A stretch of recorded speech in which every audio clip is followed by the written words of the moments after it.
అందరికీ నమస్కారం అండి. ఈరోజు చెప్పే కథ పేరు బహుమతి.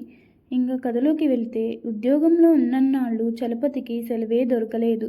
ప్రభుత్వ ఉద్యోగం మరి. సెలవు కావాలని దరఖాస్తుతో అధికారులను కలిస్తే, ఆ ప్రొఫార్మా పూర్తి చేసి ఆన్లైన్ చేయమన్నాను, చేశావా? ఈ సమాచారం మీ కాలనీలో అందరి దగ్గర నుంచి సేకరించమన్నాను, సేకరించావా? ఆ పని పూర్తి చేసి వెళ్ళమని దరఖాస్తు వెనక్కి ఇచ్చేసేవాడు. ఇక తప్పక భార్యని కొడుకుల దగ్గరకు పంపి తన ఇబ్బందులు పిల్లలకి చెప్పించేవాడు. వాళ్ళు ప్రైవేట్ ఉద్యోగస్తులు.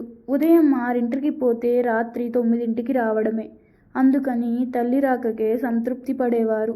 చివరకు ఉద్యోగ విరమణ ఉత్సవానికి కొడుకులు, కోడళ్ళు, అల్లుడు, కూతురు అంతా తరలివచ్చారు. తల్లిదండ్రులకి సభ చివరిలో జరిగిన సన్మాన సరంభంలో అన్ని జంటలు బట్టలు పెట్టారు.